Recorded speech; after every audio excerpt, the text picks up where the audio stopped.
नमस्कार दोस्तों। तो कैसे हैं आप सब? उम्मीद करता हूँ स्वस्थ होंगे, मस्त होंगे।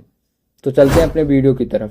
श्रीमद् भागवत पुराण के अनुसार श्री कृष्ण का जन्म मथुरा के जेल में हुआ था, लेकिन उनके पिता वासुदेव उनकी सुरक्षा को देखते हुए उन्हें गोकुल ले आए, जहाँ पर उनका पालन पोषण हुआ, जहाँ वो गोपियों और राधा के साथ रासलीला रचाते बड़े हुए। वहीं पर उन्होंने अपने मामा तथा मथुरा के क्रूर राजा कंस का भी वध किया। कंस के ससुर जरासंध द्वारा 18 बार आक्रमण करने के कारण वो अपनी सारी प्रजा को लेकर पश्चिम की ओर निकल गए, जहां पर भगवान श्री कृष्ण ने एक द्वीप पर शहर स्थापित करने का निर्णय लिया। पौराणिक ग्रंथों की माने तो श्री कृष्ण ने द्वारिका बसाने के लिए समुद्र देवता से जमीन ली और महान आर्किटेक्चर भगवान विश्वकर्मा से रातों रात द्वारिका का निर्माण कराया। विशाल दीवारों से घिरी द्वारिका ये नगरीय वास्तुकला की बेहतरीन मिसाल थी। हिंदू पुराणों की माने तो द्वारिका का निर्माण श्री कृष्ण ने कस स्थली नामक स्थान के निकट किया था। इसमें लगभग 900 महलों में हजारों लोग रहते थे। श्री कृष्ण ने जिस शहर को इतना प्यार से समुद्र के बीच में बसाया था, वह शानदार महल उसी समुद्र में डूब गया। श्री कृष्ण का यह खोया हुआ शहर आज भी दुनिया भर में चर्चा का विषय बना हुआ है। लेकिन सवाल अभी भी वही है कि ये डूबा कैसे। दोस्तों, महाभारत के अनुसार पांडवों की जीत और कौरवों के सर्वनाश के बाद शोक में लीन माता गांधारी ने गुस्से में आकर श्री कृष्ण को श्राप दे दिया कि जिस तरह कौरवों का नाश हुआ है, ठीक उसी प्रकार यादुवंश का भी नाश होगा। समय बीता, द्वारका में हालात तनावपूर्ण होने लगे। उसी दौरान श्री कृष्ण के भाई बलराम ने भी अपना देह त्याग कर दिया।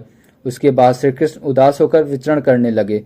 उसी समय एक वृक्ष के छांव में बैठे श्री कृष्ण आराम कर रहे थे तो जरा नामक एक शिकारी ने बाण चलाया, जो बाण श्री कृष्ण के पैरों में आकर लगा। शिकारी आकर श्री कृष्ण से क्षमा मांगी।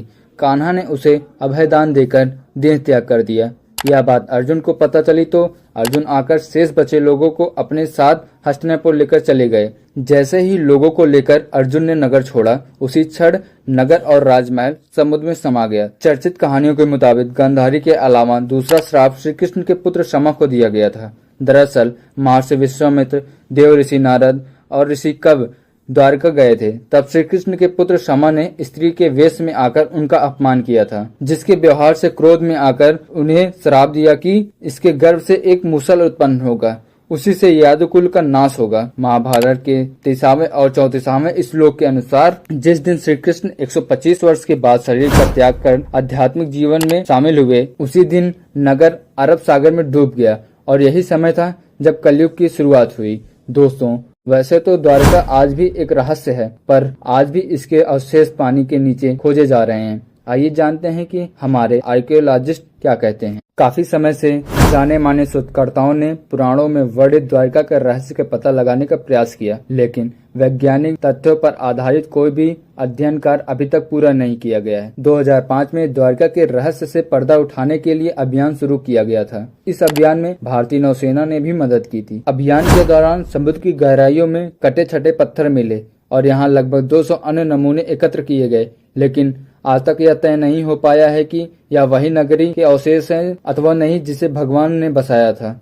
आज भी यहाँ वैज्ञानिक स्कूबा डाइविंग के जरिए समुद्र की गहराइयों में कैद इस रहस्य को सुलझाने में लगे हैं। द हिंदू की एक रिपोर्ट के मुताबिक 1963 में सबसे पहले द्वारका नगरी को खोजने का कार्य excavation Deccan college Pune, department of archaeology और गुजरात सरकार ने मिलकर किया था।